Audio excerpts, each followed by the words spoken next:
అనేటువంటిది జ్యోతి ప్రకటనతో అందరు చప్పట్లతోని జ్యోతి ప్రకాశన కార్యక్రమాన్ని అందరం కూడా స్వాగతిద్దాం.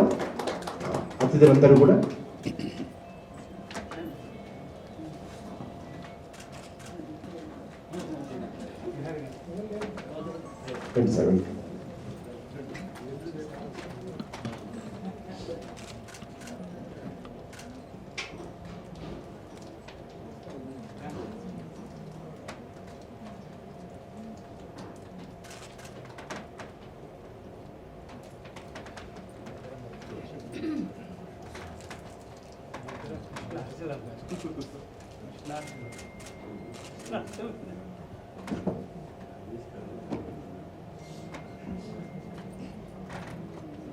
ధన్యవాదాలు సార్. అన్యాయాన్ని ఎదిరించినోడే నాకు ఆరాధ్యుడు అని ఎలుగెత్తి చాటినటువంటి ఉద్యమాల పురిటి గడ్డపై ఉదయించినటువంటి పోరు బిడ్డ, తెలంగాణ భాషకు యాసకు శ్వాసగా మారినటువంటి ప్రజాకవి కాళోజీ, మరి ఎందరికో స్ఫూర్తినిచ్చినటువంటి ప్రజాకవి ఆయన యొక్క జయంతి కార్యక్రమం ఈరోజు మనం ఇక్కడ జైని ఇంటర్నేషనల్ ఫౌండేషన్ ఆధ్వర్యంలో జరుపుకోబోతున్నాం.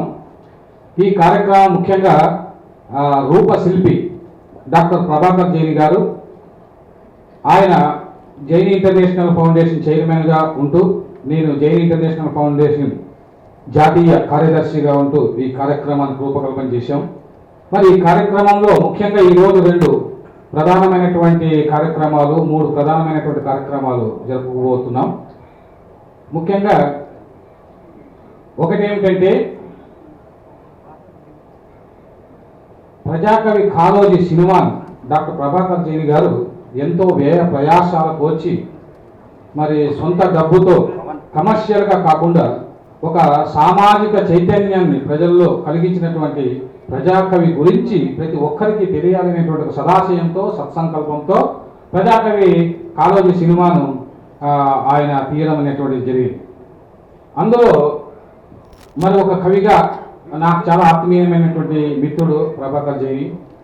అందులో పాటలన్నీ కూడా నా చేత రాసినటువంటి ఒక విశాల హృదయమైనది రాయించినటువంటి.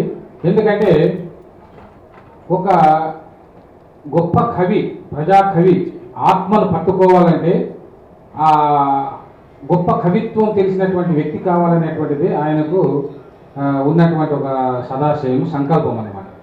కాబట్టి నేను రాసినటువంటి పాటల్లో ఏమాత్రము చేంజ్ చేయకుండా యథాతథంగా అంగీకరించినందుకు, ఒక కవికి స్వేచ్ఛ, ఒక మనిషిని ఎలా గౌరవించాలి, ఒక మనిషిని ఎలా ప్రేమించాలి, ఒక కవికి ఎలా స్వేచ్ఛ ఇవ్వాలని తెలిసినటువంటి నిజమైన నిబద్ధత కలిగినటువంటి రచయిత డాక్టర్ ప్రభాకర్ జైని.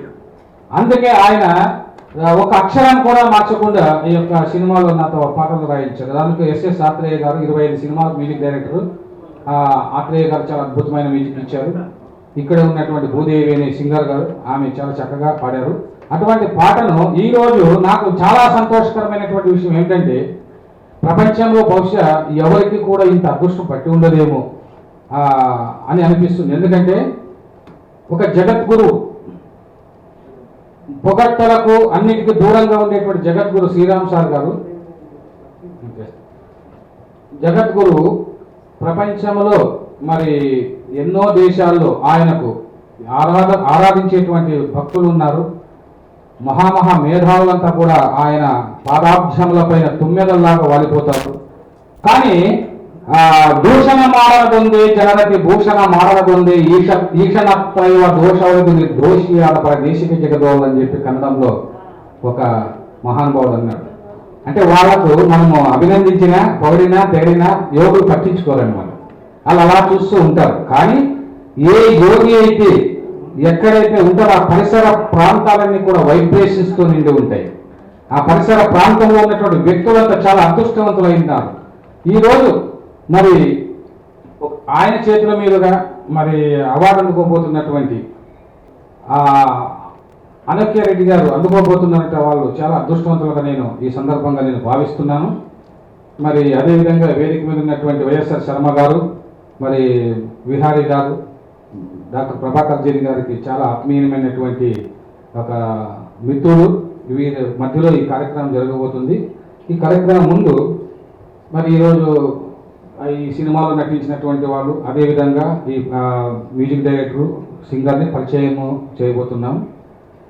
ఈ కాళోజీ, ప్రజాకవి కాళోజీ సినిమాకు చక్కని సంగీతాన్ని అందించినటువంటి ఎస్ఎస్ ఆత్రేయ గారు, వేదిక మీద కావాలి. అదేవిధంగా కాళోజీ పాత్ర మహాద్భుతంగా నటించినటువంటి అశోక్ గారిని కూడా వేదిక మీదకి రావాల్సింది కోరుతున్నాం. అదేవిధంగా ఇచ్చినటువంటి వ్యక్తి అతను, అది చక్కగా ఆలపించింది ఆమె భూదేవి గారు. ఆమె ఎన్నో మరి జానపద గీతాలు ఆలపించినటువంటి గొప్ప గాయని. అదేవిధంగా ఇంకా అద్భుతంగా నటించారు మన అశోక్ గారు. ఆయన డిటో కాళోజీ నారాయణరావు గారు మాత్రం ఆయన్ని అన్వేషించి పట్టుకున్నటువంటి ప్రభాకర్ జైని యొక్క దార్శనిక దృష్టి చాలా గొప్పది. అది కొద్ది రోజులు అసలైన కాళోజీని పరిచయం చేస్తానని చెప్తూ ఉన్నాడు. అసలు ఆయన సస్పెన్స్ లో పెట్టి లాస్ట్ టెన్షన్ పెట్టి పరిచయం చేశాడు అనమాట అందరికి. ఆవిష్కరణ రోజు చాలా ఇదే చోట ఆవిష్కరణ కాళోజీ నారాయణరావు గారి భార్యగా నటించినటువంటి మంచి నటి పద్మావతి గారు కూడా వచ్చి ఉంటే వేదిక మీదకి రావాల్సిందని కోరుతున్నాం. ఆమె కూడా ఈ సినిమాలో ఇప్పుడు ఆవిష్కరించబోయే పాటలో చక్కగా నటించిందనమాట. ఈ షూటింగ్ అంతా కూడా మరి వరంగల్, అదేవిధంగా నిజామాబాద్, ఆ పరిసర ప్రాంతాలు చాలా చోట్ల చాలా చక్కగా ఆహ్లాదకరంగా అన్యోన్యమైనటువంటి ఒక స్నేహమైనటువంటి వాతావరణంలో, స్నేహపూర్వక వాతావరణంలో జరిగింది. ఈ సందర్భంగా వీరిని పరిచయం చేశాను.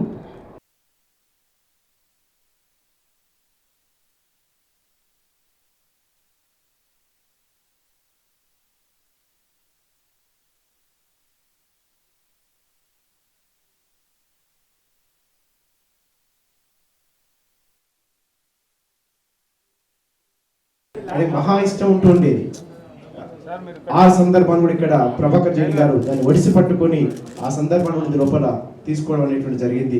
ఎందుకంటే ఒక వ్యక్తి యొక్క జీవితాన్ని నకశిక పర్యంతం గమనించినప్పుడు మాత్రమే అలాంటి దృశ్యాలు అద్భుతమైన ఆవిష్కృతం అవుతుంటాయి. కాబట్టి అట్లా తీయడం లోపల ఇందులోపల పాల్గొన్నటువంటి సాంకేతిక నిపుణులు కావచ్చు, లేదా రచయిత కావచ్చు, గాయకురాలు కావచ్చు, వీళ్ళందరూ కూడా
అమ్మ మనసు, అలాంటి అమ్మ మనసును ఉన్నటువంటి అనూహ్య రెడ్డి గారు ఈ ప్రపంచానికి చేస్తున్నటువంటి, ఈ సమాజానికి చేస్తున్నటువంటి సేవలు ఏవైతే ఉన్నాయో ఈనాడు కేవలం సామాజిక సేవలే కాదు, వారు సాహిత్య సాంస్కృతిక రంగాలకు చేస్తున్న సేవలను గుర్తించి ఈనాడు జైని ఇంటర్నేషనల్ ఫౌండేషన్ వారికి కళాబంధు పురస్కారంతో ఒక సముచిత రీతి లోపల ఈనాడు వారికి అందజేయడం జరుగుతూ ఉంటుంది.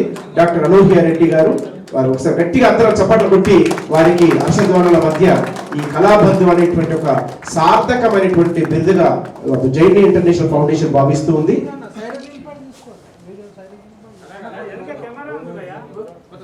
వారికి అట్లాగే ప్రశంసా పత్రాన్ని కూడా అందజేయడం జరుగుతుంది జైన్ ఇంటర్నేషనల్ ఫౌండేషన్ పక్షాన. ఇప్పుడు జైన్ ఇంటర్నేషనల్ ఫౌండేషన్ సన్మాన పత్రము ప్రముఖ సంఘ సేవకురాలు, కోవిదాస్ సహృదయ ఫౌండేషన్ వ్యవస్థాపకురాలు, ప్రముఖ సీరియల్స్ సినీ నిర్మాత గౌరవనీయులు ఏఎంపి డాక్టర్ అనూహ్య రెడ్డి గారికి సహృదయ పూర్వక నమస్సుమాంజలతో సమర్పించుకుంటున్న సన్మాన పత్రం. ఓ నారీలోక శిరోమణి, జీవితం కరిగిపోయే మంచు, ఉన్న దాంట్లో నలుగురికి పంచు అన్నట్టు మీరు కళాసేవా రంగాల్లో అనితర సాధ్యమైన సేవలు అందిస్తూ నిరుపేదలకు, నిర్భాగ్యులకు, అనాథలకు అండగా ఉంటూ ఎన్నో సామాజిక సేవా కార్యక్రమాలు చేస్తూ పలువురి మన్ననలు అందుకుంటూ నారీలోకానికి ఆదర్శంగా నిలిచారు. ఓ కళాబంధు, మీ కళాత్మక దృష్టి ఎంతో శ్లాఘనీయం. రాధమ్మ కూతురు, గంగామంగ లాంటి ఎన్నో సినిమాల ద్వారా వేలాది మంది కళాకారుల చీకటి జీవితాల్లో సంతోషపు వెన్నెలలో కురిపిస్తున్నారు. మీ ద్వారా ఎందరో నటులు, సాంకేతిక నిపుణులు, దర్శకులు వెలుగులోనికి వచ్చారు. అది మీ విశాల సహృదయ కళా సౌందర్యానికి నిదర్శనం. ఓ సేవామూర్తి, ప్రార్థించే పెదవుల కన్నా సాయం చేసే చేతులు మిన్న అన్న మదర్ తెరీసా మాటలను మీ జీవితంలో నిజం చేస్తూ ఎందరో పేద కుటుంబాల వధూవరులకు మీ ధనంతో పెళ్లిళ్లు చేశారు. దివ్యాంగులకు కూడా పెళ్లిళ్లు చేశారు. నిరుపేదలకు ఆర్థిక సహకారం అందించారు. ఆరోగ్య శిబిరాల ద్వారా తెలంగాణ అంతటా పాత్రికేయులకు ఆరోగ్య కిట్లు అందించి వైద్య సేవలు అందించారు. ఇది మీ వితరణ శీలతకు ప్రత్యక్ష నిదర్శనం. ఓ సౌజన్యమూర్తి, ఆదర్శ మహిళారత్నమా, ఊయల రూపగల చేయి ప్రపంచాన్ని పాలించగలదు అన్నట్లు ఒక పారిశ్రామికవేత్తగా ఎదిగి దేశ విదేశాలలో ఎన్నో పరిశ్రమలు ఏర్పాటు చేసి ప్రముఖ పారిశ్రామికవేత్తగా ఎదుగుతూ వేలాది నిరుద్యోగులకు ఉపాధి అవకాశాలు కల్పించారు. ఇది మీ శక్తియుక్తులకు, నాయకత్వ లక్షణాలకు సాక్ష్యం. ఓ ధీరవనిత, ఆడది అబల కాదని సబలని నిరూపిస్తూ మహిళల హక్కుల కోసం పోరాటం చేస్తున్నారు. ఎంతో మంది మహిళలకు న్యాయం చేస్తూ human rights council of India south zone chairperson గా విశేష సేవలు అందిస్తున్నారు. మీరు చేస్తున్న సామాజిక కళా న్యాయ సేవా రంగాల విశేష సేవలను గుర్తించి మీ సేవలు మరెందరో మహిళలకు స్ఫూర్తినివ్వాలనే సదాశయంతో, సత్సంకల్పంతో మీ సహృదయ సౌజన్య మూర్తిమత్వాన్ని మరోసారి శ్లాఘిస్తూ చంద్రునికో నూలు పోగుల మీకు కళాబంధువు బిరుదు ప్రదానం చేస్తూ పెద్దల సమక్షంలో వారి దివ్యాశిస్సులతో మీకు సగౌరవంగా సమర్పించుకుంటున్న సన్మాన పత్రం పెద్ద మనసుతో స్వీకరించండి. శుభం భవతు. ఇట్లు డాక్టర్ ప్రభాకర్ జైని, వ్యవస్థాపక అధ్యక్షులు, కళారత్న బిక్కి కృష్ణ, జాతీయ ప్రధాన కార్యదర్శి, Jain international foundation, Warangal, Hyderabad.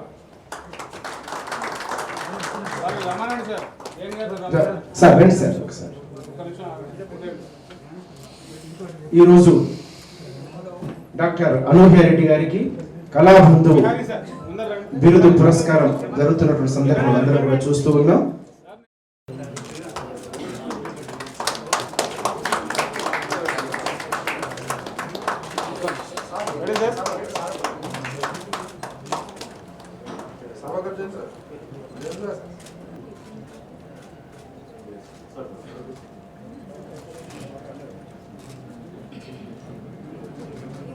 Housing finance లోపల వారు జనరల్ మేనేజర్ గా పనిచేసి ఉద్యోగ విరమణ పొందారు. సాంప్రదాయం, ఆధునిక సాహిత్యాల్లో మనసు పట్టించుకున్న సాహిత్యమూర్తి, నిబద్ధత కలిగినటువంటి కథా రచయిత, నవలాకర్త,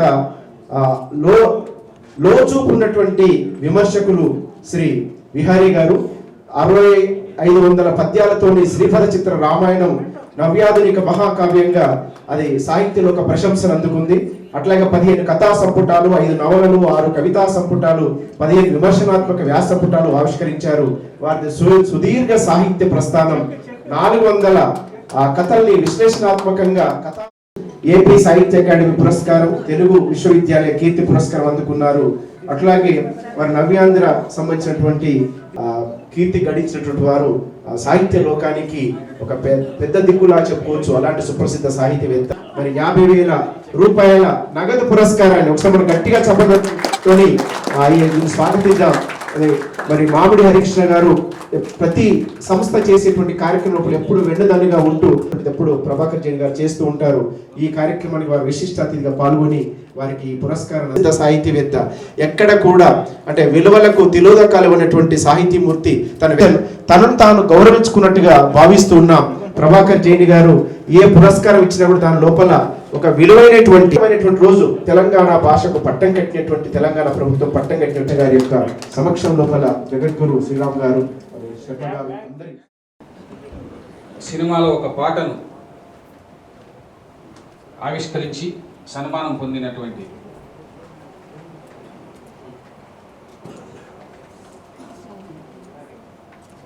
ప్రజాకవి కాళోజీ సినిమా చిత్రగీతం ఆవిష్కరణ పెద్దలు తెలంగాణ ప్రభుత్వ సలహాదారులు మన కేవి రమణాచారి గారి గురించి ఎక్స్పెక్ట్ చేశాము. మేబీ కొన్ని అనివార్య కారణాల వల్ల ఆయన ఎప్పుడో ఎందుకంటే మనమే ఇంత బిజీ ఉంటాము. సో ఈ బిజీ షెడ్యూల్లో ఆయన కూడా కొన్ని ప్లేసెస్లో బిజీగా ఉండి ఉండొచ్చు పెద్దవారు. సో ఆయన తరఫు నుంచి కూడా ఆయనకు కూడా చాలా ధన్యవాదాలు చెప్పుకుంటూ మన కలియుగ ఎలా చెప్పాలంటే ప్రతి ఒక్కరూ అదే చెప్తున్నారు.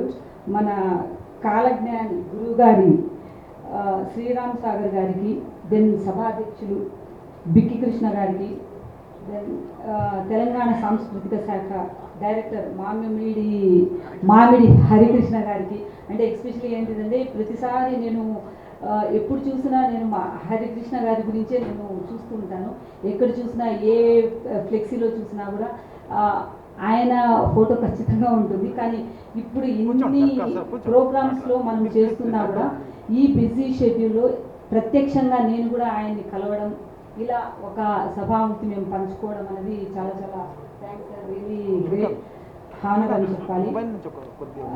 అలాగే ఇంకా మన ఆంధ్రప్రభ ఎడిటర్ గారు మీకు తెలుసు వైఎస్ శర్మ గారు. ఎందుకంటే ఎస్పెషల్లీ ఇప్పుడు వైఎస్ శర్మ గారికి గురించి ఇంకొక కోణం బయటపడింది. అది మన జమీందార్ గారు అని చెప్పేసి చెప్పాలి ఇప్పుడు ఆయన గురించి కూడా. అంటే ఈ కాళోజీ సినిమాలో ఒక జమీందార్ పాత్రను కూడా ఆయన పోషించారు అని చెప్పేసి చెప్పారు. మేబీ త్వరలో అది కూడా రిలీజ్ అవుతుంది, అది కూడా మనం చూడాలి అని చెప్పేసి నేను నిజంగా ఇప్పుడు ఈ సాంగ్ చూసిన తర్వాత ఒక ఉత్సాహంతో వెయిట్ చేస్తున్నాను సార్. చాలా థ్యాంక్స్ మా, మీరు కూడా వచ్చి ఇంకా అంటే ఈ బంచ్ మీద నేను ఒక అమ్మాయినే ఉన్నాను అని చెప్పేసి నేను ఒక ఫీలింగ్తో మీరు వచ్చి ఇంకొద్దిగా కలర్ఫుల్ చేశారు. మేబీ అంటే ఈక్వల్ ఈస్ట్ వెస్ట్ అన్నట్టు ఈక్వల్ అయిపోయాను. Really great to see you. And then మన ఫౌండేషన్ చైర్మన్ అంటే మీకు ఆల్రెడీ జరుగుతున్నటువంటి ఇప్పుడు మన కాళోజీ జయంతి వేడుకల్లో ఈ ఫౌండేషన్ అనేది ఎంత అంటే జైని ఇంటర్నేషనల్ ఫౌండేషన్ అనేది ఎంత కీలక పాత్ర పోషిస్తుంది అని చెప్పేసి మనం ఇప్పుడు జరిగినటువంటి ప్రతి కార్యక్రమం అనేది చూసాం. స్టార్టప్ నుంచి కూడా వాళ్ళ డిసిప్లిన్ అయినా కానీ వాళ్ళు మాట్లాడే తీరైనా కానీ ప్రతి ఒక్కటి అంటే తెలుగులో ఎలా అనువదించాలి అంటే నేను కూడా తెలుగులో ప్రతి ఒక్క మాట ఇంగ్లీష్ రాకుండా ఆంగ్లంలో మాట్లాడకూడదు అని చెప్పేసి ట్రై చేస్తున్నా కూడా అవ్వట్లేదు. నేను ఇంకొన్ని రోజుల్లో అది కూడా నేను అధిగమించాలని చెప్పేసి కోరుకుంటున్నాను. సో వీళ్ళ పాత్ర ఏంటిది అంటే మన సార్ అంటే మన ప్రభాకర్ జైన్ గారి గురించి చెప్పాలి అంటే చిత్రాల గురించి డైరెక్షన్ చేస్తున్నారు, అలాగే రైటప్ చేస్తున్నారు. దెన్ ఆయనతో పాటు వారి భార్య విజయలక్ష్మి గారు కూడా దెన్ ఇందులోనే వచ్చేసి డైరెక్షన్ డిపార్ట్మెంట్లో ఉన్నారు అని చెప్పేసి చూశాను. దెన్ రియలీ గ్రేట్ అండి. ఎందుకంటే 24 క్రాఫ్ట్స్ అంటే నేను ఒక డైరెక్టర్, మా ఇంట్లో డైరెక్టర్స్ ఉన్నారు, ప్రొడ్యూసర్స్ ఉన్నారు. దెన్ 24 క్రాఫ్ట్స్లో దాన్ని మేనేజ్ చేసే పీపుల్స్ని మేము ఎలా మేనేజ్ చేస్తున్నాం అనేది ఆ అవకతవకలు ఏది ఎక్కడ ఎవరైనా సరే అంటే 24 క్రాఫ్ట్స్లలో ఎవరు ఏం మిస్టేక్ చేసినా అది ఎఫెక్ట్ ఒక ప్రొడ్యూసర్ మీదకి వస్తుంది, దెన్ వచ్చేసి ఒక డైరెక్టర్ మీదకి వస్తుంది. అలాంటిది ఫ్యామిలీ మొత్తం ఇలా మెయింటైన్ చేస్తూ దెన్ డైరెక్షన్ చేస్తూ కవులు రాస్తూ దెన్ వచ్చేసి కవితల్లోకి ఆవిష్కరిస్తూ అంటే అన్నీ మెయింటైన్ చేయడము అనేది it's not a easy thing అండి. బిజినెస్లు చేస్తూ ఉంటాం, దట్ ఈస్ ఓకే, దాన్ని మేనేజ్ చేయడం అనేది ఒక వంతు అయితే, ఇంకొకటి 24 క్రాఫ్ట్స్ని అంటే ఎలా ఉంటుందంటే ఈ రీల్ బాగాలేదు, ఈ సీన్ బాగాలేదు అని చెప్పేసి కొంతమంది ప్రతి ఒక్కరు చెప్తూ ఉంటారు. ఆ రీల్ని ఆ సీన్ని కట్ చేయాలి అంటే ఎలా ఉంటుందంటే ఒక ప్రొడ్యూసర్కైనా సరే, ఒక డైరెక్టర్కైనా సరే, మన సొంత బిడ్డని అంటే మనం డబ్బు పెట్టడం అనేది ఒక రకంగా ఒక వంతు అయితే, దాన్ని కట్ చేయడం అనేది, ఆ సీన్ని దాన్ని క్రాప్ చేయడం అనేది చాలా చాలా బాధగా ఉంటుంది. ఈవెన్ ఆ యాక్టర్స్కి కూడా అది చాలా ఇబ్బందికరమైన విషయం. మనం ఇంత డెప్త్గా ఇంత డీప్గా మనం చేసాం కదా ఈ సీన్ని, దాన్ని ఎలా కట్ చేసేసారు అని చెప్పేసి అనుకుంటూ ఉంటాం. రియల్లీ అప్రిషియేట్ సార్, ఎందుకంటే ఈ ప్రోగ్రామ్ని నిజంగా మీరు ఇలా చేయడం, కాళోజీ గారి గురించి చేయడం అంటే ఎస్పెషల్లీ కాళోజీ గారి గురించి ఒకటి ఇప్పుడు మనము ఆవిష్కరించిన దాంట్లో ఒక చిన్న క్లిప్ చూశాను నేను. జననం నీది, లైక్ బతుకు నీది, చావు నీది, కానీ బతుకు మాత్రం దేశానిది. Really it's great. ఒక్కసారి ఈ మాటకైనా సరే మనం చెప్పట్లేదు. ఎందుకంటే మనం పుట్టిన దగ్గర నుంచి మన కోసమే, మనం ఇప్పుడున్న ఈ కరోనా కాలం, ఎస్పెషలీ కలియుగం అనేది పక్కన పెట్టేస్తే, ఇప్పుడున్న ఈ కరోనా కాలంలో ఏమైపోతుందంటే మన స్వార్థం కోసం అనేసి ప్రతి ఒక్కరూ ఎక్స్పెక్ట్ చేస్తున్న దానికంటే కూడా ఇంకొద్దిగా ఓవర్ ఎక్స్ట్రీమ్కి వెళ్ళిపోయామన్నమాట. అంటే దాటిపోయాం. ముందు ఏం జరిగేదంటే, ముందు రోజుల్లో అందరూ బాగుండాలి, అందులో మనం ఉండాలి అని ఉండేది. ఇప్పుడు ఏమైపోయిందంటే ఈ కలియుగంలో మనం బాగుంటే చాలు, ఎవరితో ఇంకేం పని అనుకునేవాళ్ళం. కానీ ఇప్పుడు ఎలా జరిగిందంటే, దేవుడు కూడా అంటే చూస్తూ సహించడు కదా. అంటే నేను ఒక రకంగా చెప్పాలంటే, నేను గాయత్రి మాత ఉపాసకురాల్ని, దెన్ శివభక్తురాల్ని. నాకేంటంటే నేను ఆ వైబ్స్ అనేది నేను బిలీవ్ చేస్తానండి. దేవుడు కూడా కొన్నిటిని సహించి ఓర్చుకోలేడు. సో అందుకనే ప్రకృతిని అంటే స్వేచ్ఛగా వదిలేసి మనల్ని అందరినీ లోపల ఉండమని చెప్పేసి, మీరు లోపల ఉంటే ఎలా ఉంటుంది అనేది ఈ కరోనాలో మనందరికీ ఒక రకంగా లోపల పెట్టేసి ఆయన ఇదంతా ఆడిస్తున్నాడేమో అనుకుంటాను. దీని నుంచి ఒక లెసన్ ఏంటిదంటే మనం తెలుసుకోవాల్సింది అంటే పక్కింటోళ్ళు బాగుంటే మనమందరం బాగుంటాము అనేది కరోనా కాలంలో ఎస్పెషల్లీ నేర్చుకోవాలండి. ఎందుకంటే మనం చేతులు కడుక్కుంటేనే సరిపోదు, పక్కింటి వాళ్ళు చేతులు కడుక్కోవాలి, వాళ్ళు మూతికి మాస్క్ పెట్టుకోవాలి, వాళ్ళు హ్యాపీగా ఉండాలి, దాంతోపాటు మనం సంతోషంగా ఉంటాం, వాళ్ళు ఆరోగ్యంగా ఉంటే మనము ఆరోగ్యంగా ఉంటాము అనే ఈ కలియుగంలో కరోనా అని రావడం ఒక వంతు మేబీ మనం కూడా ఈ దేశానికి అంటే ఈ జగత్తుకే వచ్చిన ఈ విపత్తుని మనం ఇలా అధిగమిస్తూ దాంట్లో కూడా మనం ఒక భాగమై మన దేశం కోసం మనం పోరాడుకుంటూ మన చుట్టుపక్కల జరుగుతున్నటువంటి వాటన్నిటిని మనం ఎలా చేస్తున్నాం అనే దాని గురించి మీకు అందరికీ తెలిసిందే. సో అందులో మనమందరం కొంతమంది మన రిలేషన్స్లో, మన చుట్టుపక్కల మనకు తెలిసిన వాళ్ళందరిలో మనం కూడా నష్టపోయి ఉంటాము. సో వాళ్ళందరికీ ఒకసారి స్మరించుకుంటూ వాళ్ళ ఆత్మ శాంతించాలని చెప్పేసి కోరుకుంటూ, మరొకసారి మనకేంటిదంటే ఇక్కడ వారు నిర్వహిస్తున్నటువంటి ఈ కార్యక్రమంలో ఈ జగత్తుకి వచ్చిన విపత్తుని మనం ఈ కరోనా కాలంలో మనమందరం కలిసి పంచుకుంటున్నాం. అంటే దేశానికి మనకు వచ్చిన ఈ విపత్తులో మనంతు సహాయం అనేది కాకుండా మనం దేశానికి ఏం చేయగలుగుతాము, మనం ఏం చేస్తే ఎలా ఉంటుంది అని చెప్పుకొని మనం మన దేశానికి ఇప్పుడు తీర్చుకునే రుణం అండి. మనకు దేశం మనకి ఇచ్చిన అవకాశాన్ని యూటిలైజ్ చేసుకోవాలని చెప్పేసి నేను కోవిదా సహృదయ ఫౌండేషన్ నుంచి, అంటే ఇట్స్ 2014 నుంచి ఉన్న ఫౌండేషన్, ఎగ్జాక్ట్ లైక్ అంటే నాకు అవుట్సోర్సింగ్ ఫండ్ లేదండి, దానికి నా కష్టమే పెట్టుబడి, నా కష్టాన్ని పెట్టుబడిగా పెట్టి ఆ సాటిస్ఫాక్షన్ అనేది ఇప్పటి వరకు నేను చూసుకుంటూ వెళ్ళిపోతున్నాను. సో ప్రతి ఒక్కరిలో సేవా దృక్పథం, ప్రతి ఒక్కరిలో సేవా భావం కలిగి ఉండాలని చెప్పేసి నేను కోరుకుంటున్నానండి.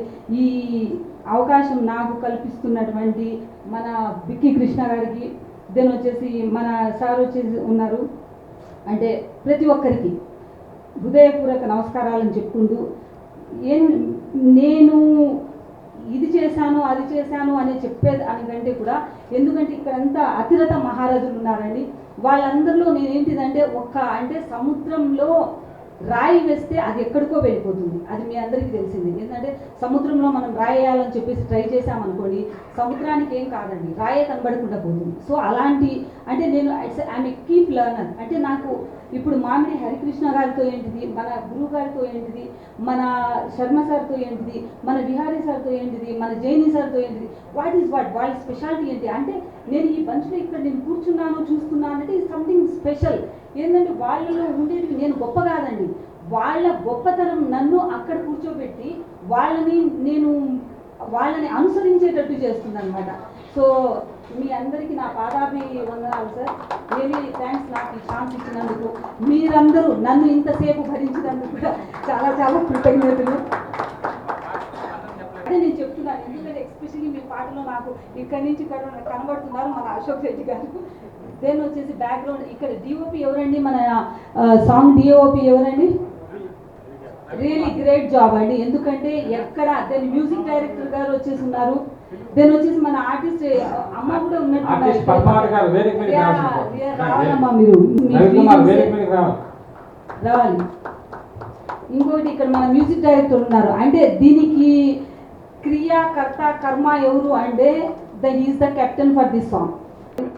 యా రియలీ అప్రిషియేట్ అండి. ఎందుకంటే ఎక్కడ ఏది అంటే లిప్ రీడింగ్ అయినా సరే ఆ మ్యూజిక్ని ఇస్తూ దెన్ డిఓపి ఎలా ఉంటుందంటే అండి ఎక్కడ బ్యాక్గ్రౌండ్ ఎలా ఉంటుందో అనేది మెయిన్ చూస్తామండి మేము. ఒక టెక్నీషియన్గా నేను ఆయన సత్యజిత్ మన గోల్డ్ మెడలిస్ట్ డిఓపి అంటే అండి రియలీ గ్రేట్ అండి. అంటే మీ కళ మొత్తం వచ్చేసి ఈ సాంగ్లోనే ప్రాణం పోసేస్తారండి మీరు. నిజంగా మీరు ఆ అవార్డు మేము మీకు ఇచ్చిన ఆ డిగ్రీని మీరు పరిపూర్ణంగా చేశారు అనుకుంటున్నారు. అది కూడా ఇంత అవకాశం రావడం.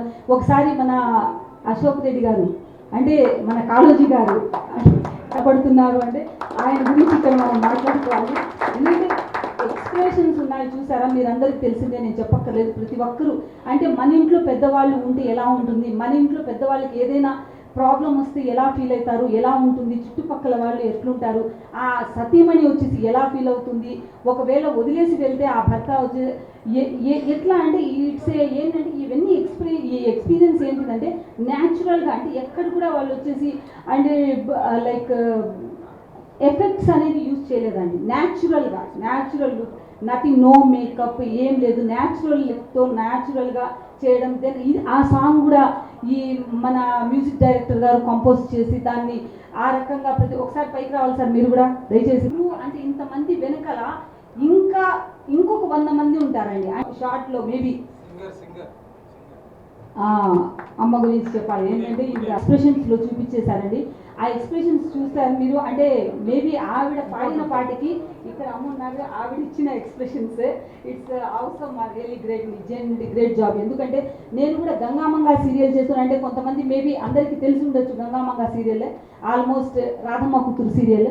నేను గంగామంగా సీరియల్ చేస్తున్నప్పుడు జీ తెలుగు వాళ్ళతో తెలుగు వాళ్ళే ఎస్పెషలీ కావాలి నాకు. నో అవుట్ సైడ్ అంటే లైక్ చెన్నై నుంచి కానీ లైక్ బెంగళూరు నుంచి కానీ కన్నడ ఆర్టిస్టులకు వాళ్ళకి మేము ప్రాంప్టింగ్ చేయడం కానీ వాళ్ళే కావాలి అని చెప్పేసి అంటే తెలుగుని మనం ఎలా రక్షించుకోవాలి కాపాడుకోవాలి అనే వాళ్ళలో నేను ఒకదాన్నండి. అంటే నేను అందరూ ఉన్నారు, మన వాళ్ళు అందరూ ఉన్నారు.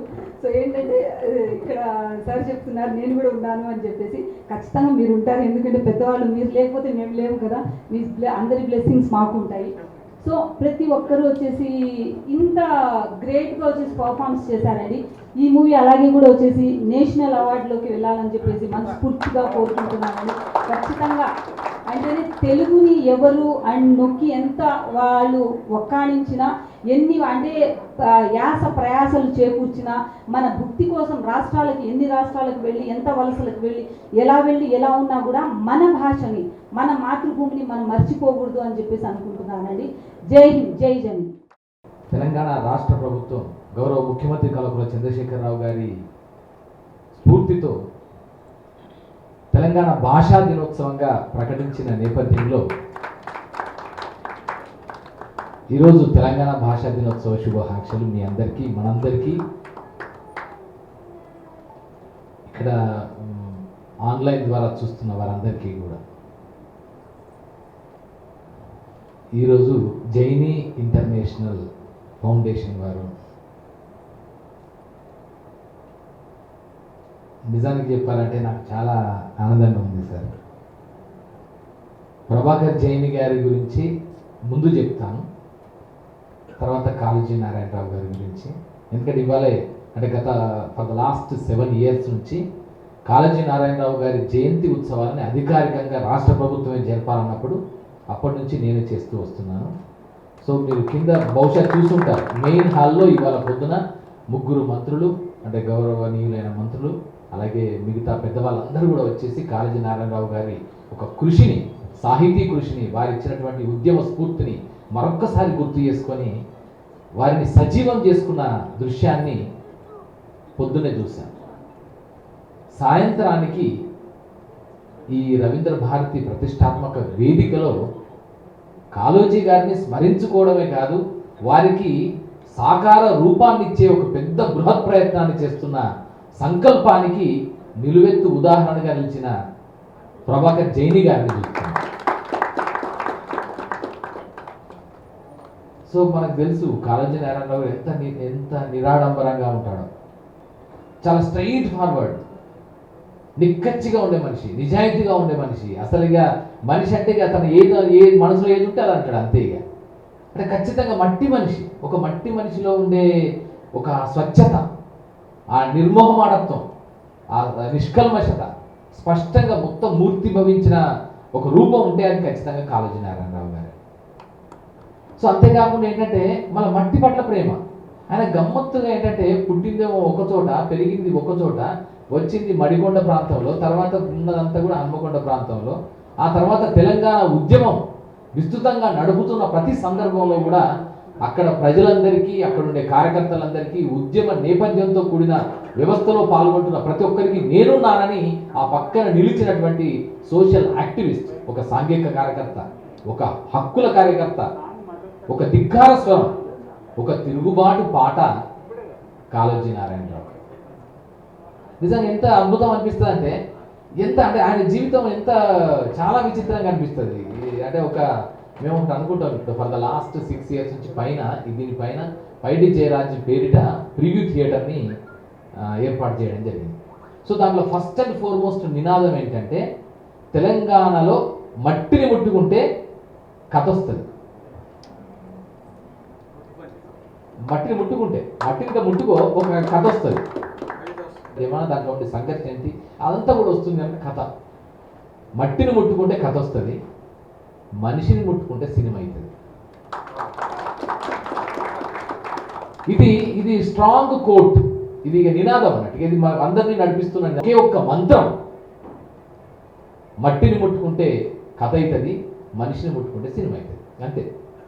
మరి సినిమాకి ఏం కావాలి అంటే, మనం సినిమా అంటున్నాం, okay cinema okay fine, but what a cinema require, what a cinema need, ఏంటి కావాలి అంటే అన్ని మలుపులు కావాలి. మనం అనుకుంటాం, మనం అన్ని ప్రెస్ మీట్లలో చూస్తాం కదా, ఇది అన్ని వర్గాల ప్రేక్షకులను రంజింపజేసే సినిమా, ఇది చాలా డిఫరెంట్ కథ, ఇది మేము దీనికి ఖర్చుకు వెనకాడకుండా, కాంప్రమైజ్ కాకుండా సినిమాని తీసాము. సో ఇవన్నీ జనరల్గా మనకు ప్రతి ప్రెస్ మీట్లో కనిపించింది. ఇప్పి చెప్పడం, తెలియడం అంటే యుక్తత.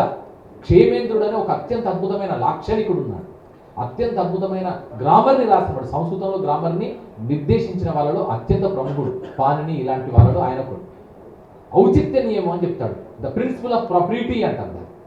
అంటే ఔచిత్యం అంటే ఎక్కడెక్కడ ఏ సందర్భంలో ఏ విధంగా 600 పాటలు, 600 భావోద్వేగాలు, 600 భావావేశాల నుంచి, సన్నివేశాల నుంచి, సందర్భాల నుంచి ప్రొడ్యూస్ అవుతుంది. అంటే ఎంత క్రియేటివ్ కంటెంట్ మన దగ్గర క్రియేట్ అవుతుంది, ఎంత అద్భుతమైన క్రియేటివ్ కంటెంట్ క్రియేట్ అవుతుంది. సో దాంట్లో సక్సెస్, ఫెయిల్యూర్ ఇవన్నీ గురించి నేను మాట్లాడట్లేదు. సో మరి ఫైన్, బాగానే ఉంది, అన్ని వర్గాల వారిని రంజింపజేస్తుంది, బాగానే ఉంది. బట్ మరి మనకు కూడా చైతన్యాన్ని ఇవ్వగలిగిన ఒక కంటెంట్ కావాలి కదా, ఒక విషయం కావాలి కదా. మన చుట్టూ ఎన్ని జీవితాలు ఉన్నాయి, అద్భుతాలు ఉన్నాయి. మనకి ఇక్కడ జెఫ్ బెజోసే కాదు సార్, మనకు ఎక్కడో ఉన్న బిల్గేట్సే కాదు, మన చుట్టూ, మన మధ్య, మనలాగే ఉన్న అద్భుతమైన వ్యక్తులు మన మధ్యలో ఉన్నారు. సో వారి కథలు చెప్పాలి కదా. సో అలాంటి బాధ్యత ఎవరు తీసుకుంటారు? దీనికి కమర్షియల్ వాల్యూ లేదంటారు. ఏమనంటే సింపుల్ థింగ్ ఏంటంటే, ఇది వర్కౌట్ అవుతుందా, ఈ సినిమా వర్కౌట్, ఎన్ని అడ్డంకులు ఉన్నా, ఎన్ని ప్రతిబంధకాలు ఉన్నా, ఎన్ని ఇబ్బందులు ఉన్నా, వాటన్నిటినీ అధిగమించి అంపశేయ సినిమా తీయాల్సిన అవసరం ఏంటండి? ఇప్పుడు నవల ఉంది, దాన్ని అంపశేయ నవల మన అందరికీ తెలుసు. ఒక్కరోజు జరిగిన కథ, ఉస్మానియా యూనివర్సిటీలో ఒక్కరోజు జరిగిన కథ. ఆ ఒక్కరోజు జరిగిన కథని నవలగాని సాహిత్యంలో తనదైన ముద్ర వేసుకుంది నవీన్ గారు రాశారు, మన అందరికీ తెలుసు. సో దాన్ని వెంటబడి ఆయన పాపం ఆయన ఉద్యోగం చేసుకుంటున్నవాడు ఎవరు, ప్రభాకర్ జైని గారు. ఆయన మంచిగా, he's very comfortable in his own genre, మంచి లైఫ్. ఆయన బాగా కష్టపడ్డాడు, చాలా విద్వత్తు, జ్ఞానము, అత్యంత అద్భుతంగా చదువుకున్నాడు, కాంపిటేటివ్ ఎగ్జామ్స్లో పాల్గొన్నాడు, గ్రూప్ 1 సాధించాడు. తర్వాత ఆయన ఉన్నత స్థానంలోకి వెళ్ళిపోయాడు. ఆయన మంచి ఇక్కడ మాట పోనిచ్చుకోకుండా ప్రతి చోట అనే ఆలోచనతో తీశారు. చాలా అద్భుతమైన సినిమా. ఆ తర్వాత మళ్ళీ క్యాంపస్ అంపశయ్య నవలని తర్వాత క్యాంపస్ అనే పేరుతో తీశాడు. చాలా సంతోషంగా భావిస్తున్నా. అలాగే ఇక్కడ శర్మ గారు ఏంటంటే హీరో నవలకి పాగుడురాలు నవలకి మధ్య ఒక తులనాత్మక పరిశీలన చేయడం. ఇది చేయాలంటే నిజంగా ఒక సాహిత్యం అధ్యయనము, రచన, సృజనాత్మకత చెప్పడం, వాటిలో ఉండే ఆ కంపారిటివ్ అనాలిసిస్ని చెప్పడం అనేది చాలా అద్భుతంగా రాయడం. ఆ పుస్తకానికి ఈరోజు ఇక్కడ ఆవిష్కరించడమే కాకుండా ప్రభాకర్ జైని గారి యొక్క సహృదయత ఏంటంటే దీనికి కాంపిటీషన్ పెట్టి దానిలో ఫస్ట్ బెస్ట్ని ప్రచురించడమే కాకుండా దానికి అవార్డు కూడా ఇవ్వడం, క్యాష్ అవార్డు. ఎందుకంటే ఖచ్చితంగా ఇవ్వాలి, రచయితకి గౌరవించుకోవాలి. ఆ గౌరవించుకునే సంప్రదాయంలో అలాగే ఇంతకుముందు చాలా చక్కగా మాట్లాడారు. ఆ పాటని చాలా అద్భుతంగా విశ్లేషించారు. సో అలాంటి అనూహ్య రెడ్డి గారు, అలాగే చైతన్య జైని గారు, మిగతా వాళ్ళందరూ ఇక్కడికి వచ్చేసారు. చాలామంది ఇక్కడ ఉన్న వాళ్ళందరూ కూడా ఫేస్బుక్ మిత్రులు ఉన్నారు, మిగతా వాళ్ళందరూ ఉన్నారు. సో భూదేవి మన చెల్లెలు చాలా చక్కని పాట పాడింది, చాలా చక్కగా పాడుతుంది. జానపద పాటలకి ఆమె అద్భుతమైన చిరునామా. సో ఆమె కూడా ఇప్పుడు ఇంతకుముందు పాట పాడింది. సో అందరినీ కన్నీళ్ళ పర్యంతం చేయిస్తున్నారు.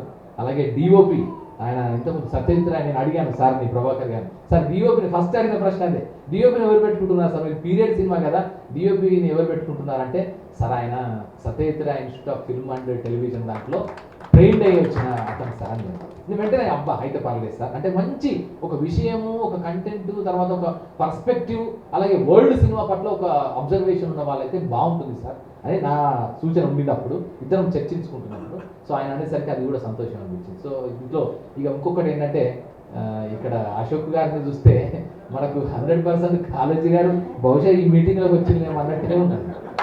నాకు ఫస్ట్ ప్రభాకర్ గారు సార్ తీసుకొచ్చారు, సార్ మీకు ఒక ఆశ్చర్యాన్ని చూపిస్తా అన్నాడు, మిమ్మల్ని సర్ప్రైజ్ చేస్తా, మీరు నాకు టైం ఎప్పుడు ఇస్తారని నాకు ఫోన్ చేసి, సార్ సార్ మీకు టైం ఏమి సార్, మీరు ఎప్పుడైనా అంటే ఒక ఉదయం వచ్చిన తర్వాత ఆఫీస్కి వచ్చేసరికి ఈయనే సార్ అన్నాడు.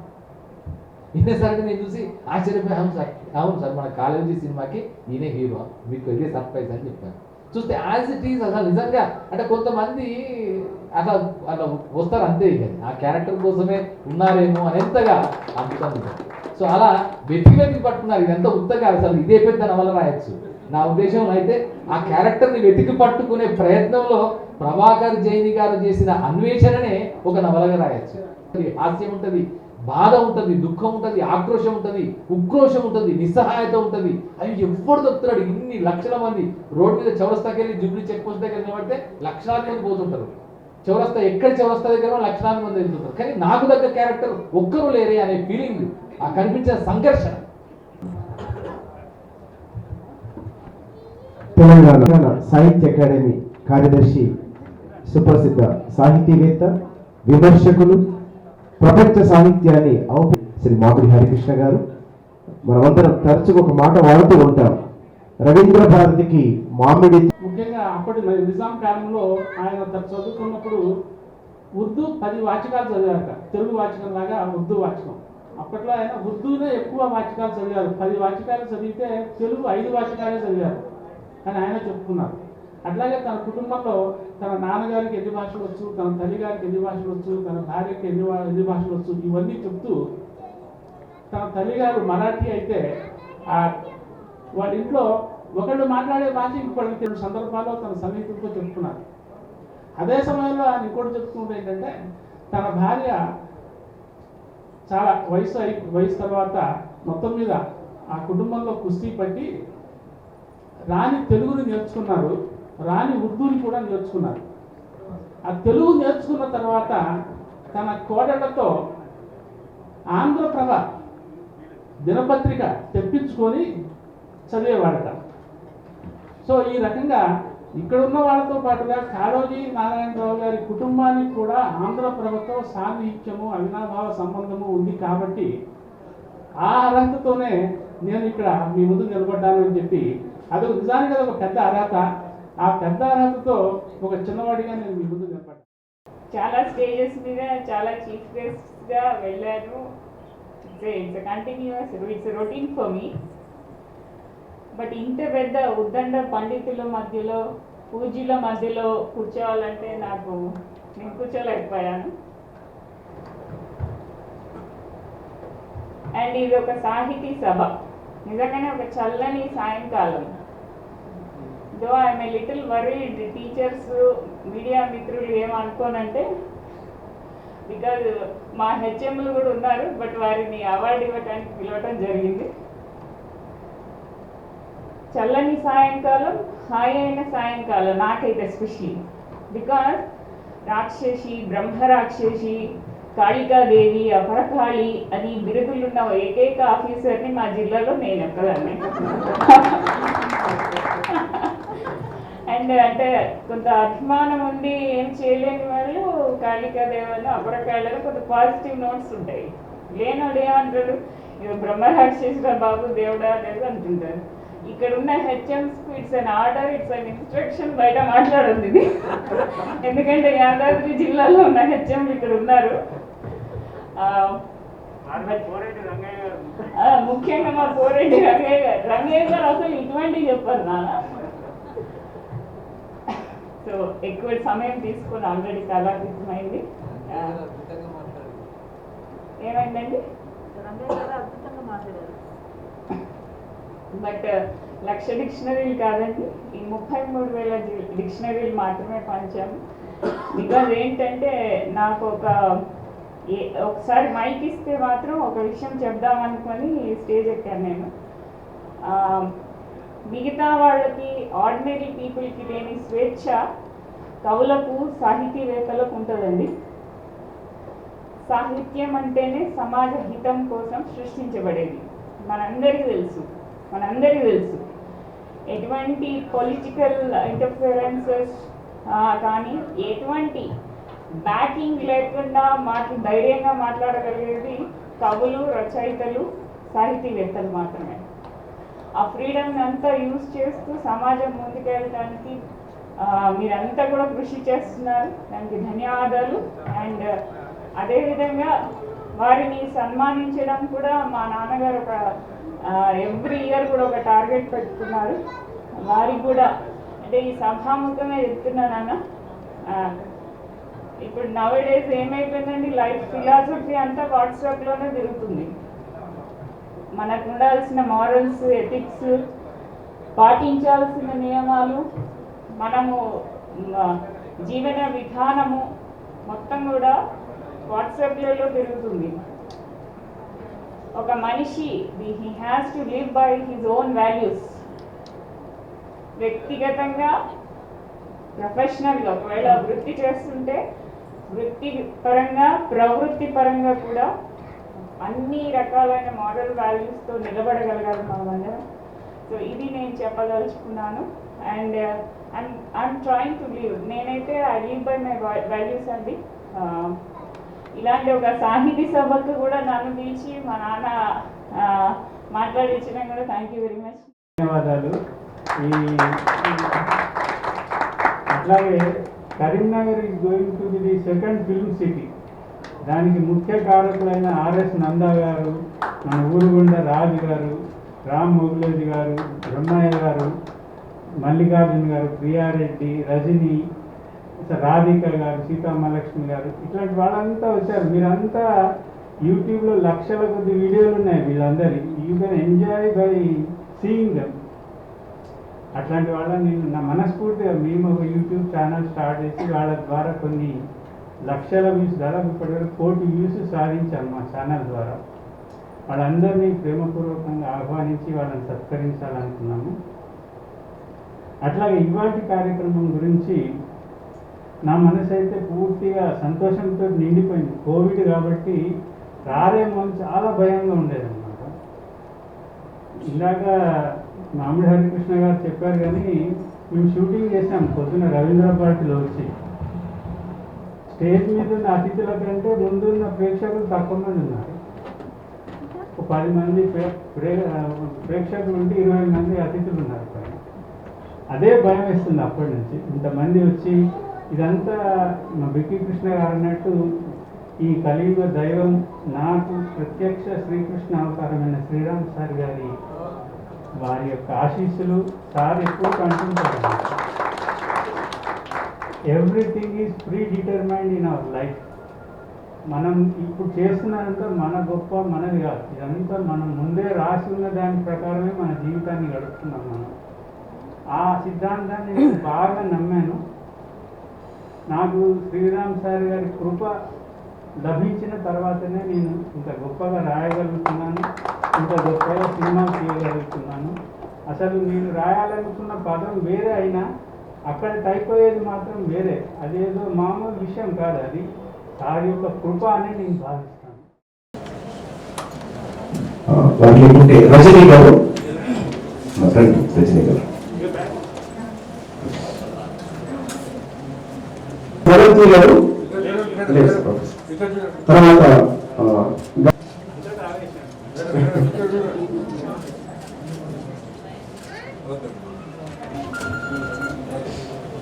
శ్రీ పాత్రధారి వారు మనందరూ తెలిసి ఇప్పటిదాకా మనం చర్చించుకోవడం జరిగింది.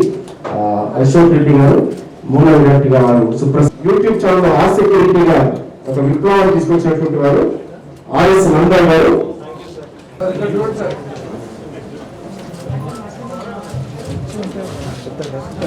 శ్రీ వీరు కూడా 1000 షార్ట్ ఫిల్మ్స్ వరకు దర్శకత్వం వహించడం జరిగింది. ఒక స్టూడియో నిర్మాణం. ఇప్పుడు సుమన్ గారు, హాస్య రస చక్రవర్తి, 1000 షార్ట్ ఫిల్మ్స్ పైన అందుకు నటించడం అనేటువంటి జరిగింది. మరి సుమన్ గారు వారి కెమెరాగా ఎడిటర్గా కాళోజీ గారి జయంతి సందర్భంగా తెలుగు దినోత్సవం జరుపుకుంటున్నాం ఇక్కడ. సో అలాగే జైని ఇంటర్నేషనల్ ఫౌండేషన్ ద్వారా మన ప్రభాకర్ జైన్ గారు నాకు కళాబంధువు అనే బిరుదుని ఇచ్చారు. ఆ బిరుదుకి ఒక అర్థం ఏంటిదంటే కళాపోషకులందరం మేమందరం ఇక్కడ గ్యాదర్ అవ్వడం, ఆయన ఒక పెద్ద కళాపోషకులు ఉండడం, ఆయన అంత పెద్ద మనసుతో, అలాగే కాళోజీ గారి ప్రతిరూపం మన పక్కనే ఇక్కడ ఉన్నారు. అంటే ఆయన బయోపిక్ మూవీ తీస్తూ ఉండడం, దానికి నేను ఇక్కడ అందులో కావాల్సినటువన్నీ ప్రతి ఒక్కటి అంటే మనము భావోద్వేగాలతో కలిసి మన తెలుగుని మనం ఎలా కాపాడుకోవాలి అని చెప్పేసి ఆ ఉద్యమంలో ఆయన పోరాటం ఎలా సాగిందో ప్రతి ఒక్కటి ఆ పాటలో మీరందరూ కలిసి కట్టుగా ప్రతి ఒక్కరు చూడొచ్చు. అలాగే పాత్రికేయ మిత్రులందరికీ, చూస్తున్న వాళ్ళందరికీ కూడా మరొకసారి తెలుగు దినోత్సవ శుభాకాంక్షలు తెలుపుకుంటూ జై హింద్.